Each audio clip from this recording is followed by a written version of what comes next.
Hello everyone. We will going to start our chapter 14 Natural Resources. Part 1.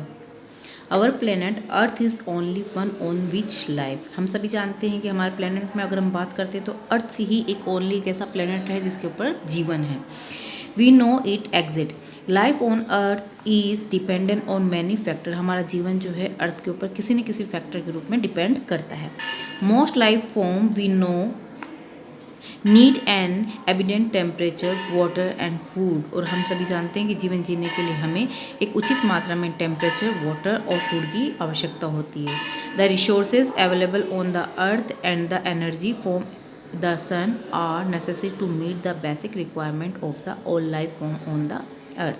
हम सभी जानते हैं कि जो रिसोर्सेज हमारे अर्थ पे प्रेजेंट है, जैसे एनर्जी के रूप में sun, necessary to meet the basic, sun से हमें कई जो भी बेसिक रिक्वायरमेंट जो होती है वो हमारी कंप्लीट हो पाती है पृथ्वी के ऊपर. ठीक है. What are these resources on the earth. अब हम बात करते हैं कि ये नेचुरल रिसोर्सेज हमारे पृथ्वी पे कौन कौन से हैं. These are the land, the water and air. कौन कौन से हो गए नेचुरल रिसोर्सेज? लैंड से रिलेटेड, वाटर एंड एयर. ये हमारे 3 मेन रिसोर्सेज हो गए. The outer crust of the earth is called the lithosphere. हमारी पृथ्वी का जो बाहरी आवरण है, पृथ्वी का जो आउटर क्रस्ट है उसे हम क्या कहेंगे? Lithosphere. Water cover 75% of earth surface. पानी जो है पृथ्वी का 75% सरफेस एरिया जो है कवर्ड है. It also found in underground. और ये अंडरग्राउंड में भी पाया जाता है. This comprise the hydrosphere. यानी वाटर के इस कवर को हम क्या कहेंगे? Hydrosphere. The air that cover the whole of the earth like a blanket is called atmosphere. ये भी डेफिनेशन हम बिफोर क्लास में भी रीड कर चुके हैं कि पृथ्वी के चारों ओर हवा का जो एक ब्लैंकेट कवर जो पाया जाता है उसे हमें एटमॉस्फेयर कहते हैं. Living things are found where these 3 exist. Living things जो है वो किस तरह से 3 कंडीशन में प्रेजेंट होती है. The life supporting zone of the earth where the atmosphere, the hydrosphere, lithosphere interact and make life possible to known as a biosphere. This is the main definition. Life यानी बात हम कर रहे हैं कि पृथ्वी के जहाँ पर पृथ्वी के एटमॉस्फेयर, हाइड्रोस्फीयर और लिथोस्फीयर इंटरैक्ट होती है और जीवन जीने के लिए पॉसिबल बनाती है कंडीशन, उसे हम क्या कहेंगे? Biosphere. Living things constitute the biotic component of the biosphere. और लिविंग थिंग्स जो होती है वो किससे मिलकर बनी होती है? बायोटिक कंपोनेंट, यानी बायोस्फीयर के जो भी बायोटिक कंपोनेंट है उनसे. The air, the water, the soil form the non living और abiotic component of the biosphere. और हम ये भी जानते हैं कि एयर, वाटर, सॉइल ये सभी नॉन लिविंग है और नॉन लिविंग होने के साथ साथ में क्या है? ये अबायोटिक कंपोनेंट्स है बायोस्फीयर के.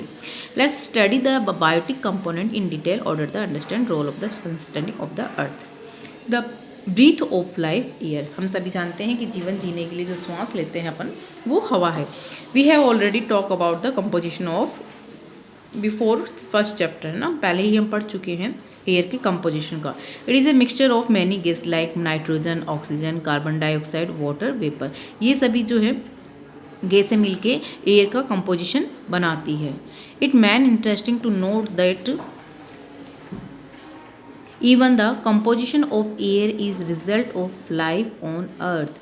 इसी की वजह से यानी अर्थ एयर के बने इस कंपोजिशन की वजह से ही अर्थ पे जीवन जो है हो पाता है. In planet such as a Venus, Mars where no life is known as the exit. हम सभी जानते हैं कि प्लैनेट के अंदर वीनस और मार्स के ऊपर कोई जीवन नहीं है. The major component of the atmosphere is found on the carbon dioxide. क्योंकि यहाँ पर अधिक मात्रा में क्या प्रेजेंट होती है?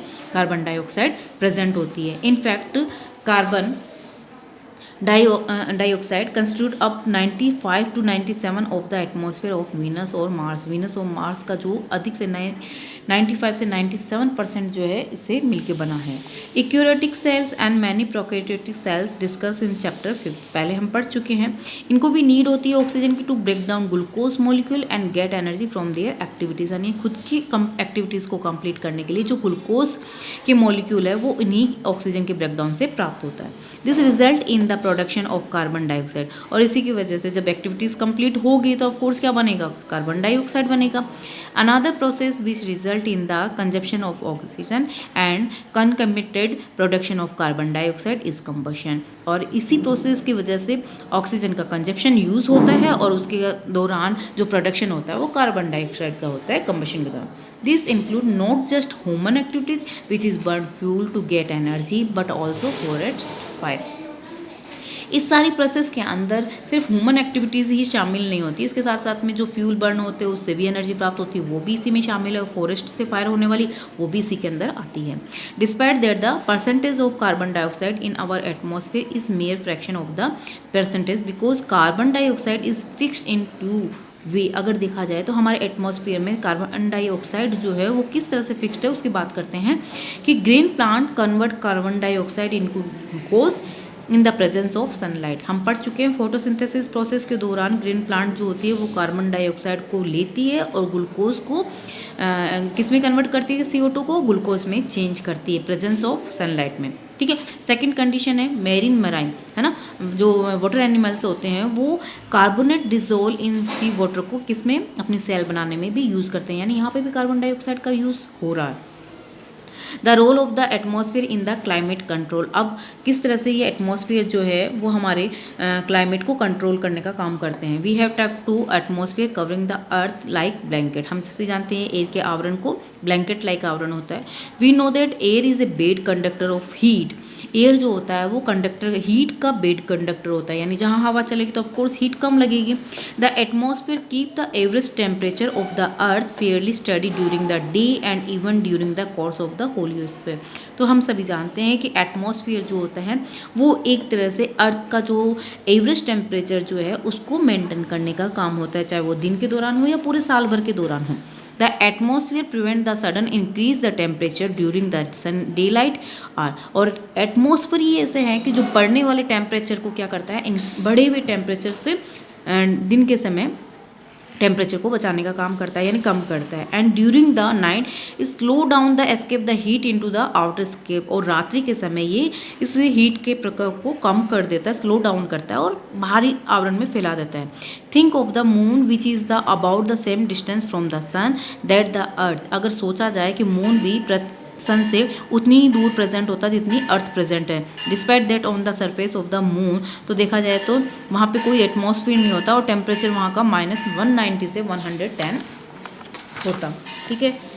As we have seen about sand and water not heat up the same rate. अगर हम ये बात भी जानते हैं कि सैंड और वाटर जो है एक ही रेट से गर्म नहीं होती है। What do you think will the rate of cooling. तो किस तरह से हम सोच सकते हैं कि कूलिंग की जो रेट है वो ठंडे होने की रेट क्या होती है। Can we think the experiment of test prediction. इसके लिए हम आगे नेक्स्ट वीडियो में बात करेंगे। Okay, thank you.